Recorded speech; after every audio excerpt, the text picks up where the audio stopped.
Hey everyone, Aaron Hawaii here, esports producer for Chess.com and host of the upcoming Tournament Arc event, where we take 8 of the most popular anime content YouTubers and they face off in a single elimination bracket. In this video, I'm going to introduce you to each of them so that you get to know a little bit more about what they do. Now, all 8 players are going to receive at least 1 hour of coaching from an expert chess player.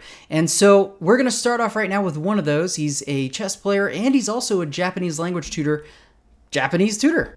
How's it going, man? Hey, how's it going? So tell everybody at home a little bit about yourself. Sure. So, first of all, I'm a Japanese tutor. But a lot of people don't know that chess changed my life.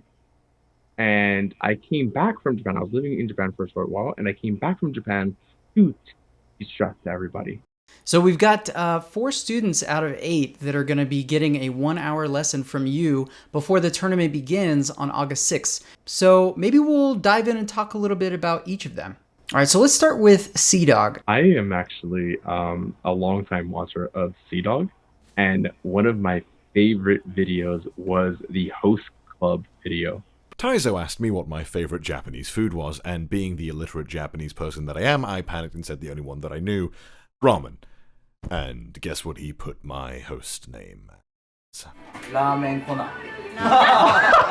I think that he went above and beyond for that, kind of showing us what we all wanted to see, and maybe what people didn't know existed. During my time in Japan, I wanted to be a host. So I actually trained how to be a host, how to speak like a host way back when. I'm glad that Sea-Dog did have that opportunity and did it for me. So I lived vicariously through him. I also watched that video and I have to say that I would be way too embarrassed to try something like that. But it seems like Sea-Dog is really not afraid of embarrassing himself for our enjoyment on his channel.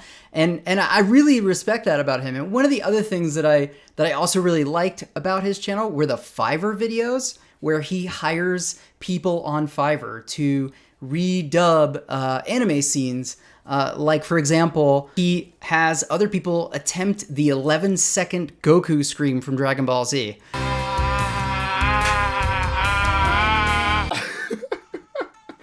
It sounded out like a Prius was driving by. Listen. Yeah, I love that one. Next up on your list of students is Sid Snap.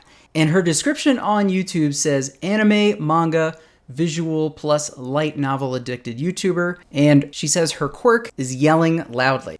Yeah. It happens.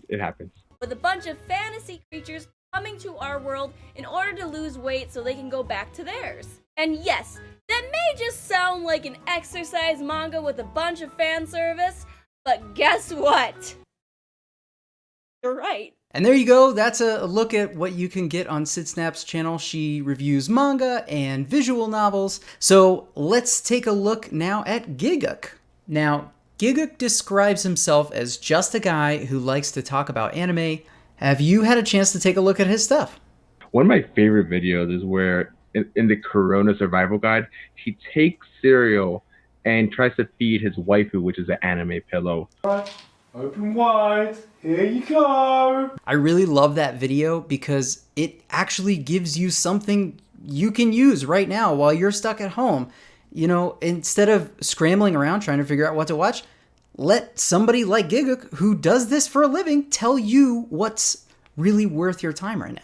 And last but not least on your list of students is the anime man, and that's Joey, who, among a lot of things, likes to spend 24 hours doing stuff like renting a Japanese mom, or playing games in an anime casino, or living in a manga store. Oh man, the anime man is amazing. I am a longtime viewer and I love his content, and my favorite video is actually the one where he is in a manga kisaten and he's just staying there overnight. Never had the courage to do that. So props to Joey, or the anime man. Joey's also spent a bit of money on Fiverr, just like Sea-Dog, so let's take a look and see what he bought.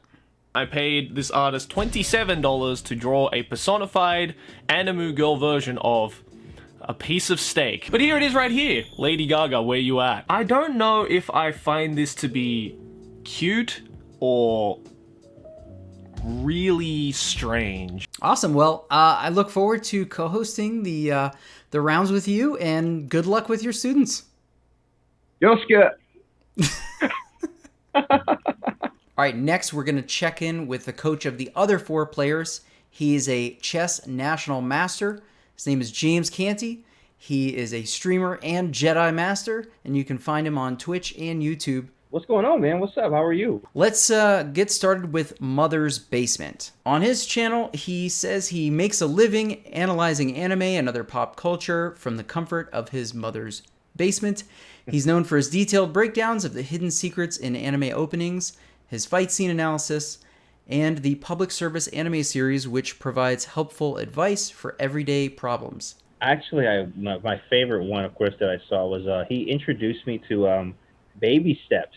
It was great. I watched it and I was like, I have never heard of this Baby Steps thing, but I am going to figure out how to watch Baby Steps, because I was like, wow, like this guy played tennis, and also he was like a mathematician, but it reminded me of chess, of the way he studied tennis, and he became very, very good at it from here. So it's something I wanted to check out. I liked how he explained it, and it kept me intrigued the entire time. Like all the best sports anime, Baby Steps gives you good reason to cheer for both players in pretty much every match, and the series is great at setting the stakes just high enough that every match matters, without them being so high that A-chan losing would instantly end the story. All right, so next up is Revel House. His surviving series kind of reminds me of Mystery Science Theater 3000, or like the Honest Trailers, where people just take something, riff on it, make it better, make it different.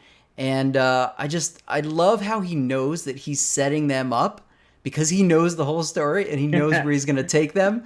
We start off with them going back to their grandfather's house because their parents died. Like, they were busting in the whip and then they crashed and died or something. I can't remember. Yeah, it was a car accident. How does that lead to them doing what they did? Yo, let me get to it, fam. Don't rush. There's no excuse. That's all the way at the end. And the end was like, oh wow, are you serious? What is this? Oh man, it was great. And then the commentary in between was like really what had me dying laughing. That video was funny. My most cursed anime ever. Let's move on to Rustage. Now, this guy is so freaking talented. Yeah, Rustage need a deal, okay? Somebody come sign this man. I don't know who gonna do it, from what record company, but somebody need to sign that man, if he not already signed. Are you kidding me? I'm up against this troll dog who's trying to get stuff like he knows all, but shivers in fear when the cold's cold. I'm not like Goku, there won't be no round 2. Come on, dude, how's a high school kid be taller than you? I'm bringing explosions, your big bang attack, it does nothing to phase me. I'm sick of your mooning and taking away feelings like you on the daily. They have everything. They've got all the inside jokes. They've got the plot lines. I mean, like, it's detailed and it's really good. And last but not least, we've got Super Eye Patch Wolf. Now, this guy's content is so unique. What I see from him is a lot more, I don't know, it's like, it's deeper, right? He has one video, what makes a villain a great villain, right? Wow. And then takes examples from different things to try to say, like, hey, look, these are the qualities that I'm looking for and what you should be looking for if you're going to be a more discerning viewer. Maybe it's the way they look at society, don't like what they see, and try and change it. Maybe it's the insatiable drive so many of them show in pursuing their goals. Maybe it's just the simple chance to live vicariously through them. And that's deep. That's real deep. I didn't even know that video. I'm gonna check that one out. That's pretty deep right there, though. I look forward to seeing you on the 6th. I'm excited. I'm excited for it. Good luck to all the players. And there you have it. You've met the players, and now all we have to do is wait for the tournament, which starts on August 6th at 5 p.m. Pacific, and you can watch on youtube.com/chess and twitch.tv/chess. We'll see you then.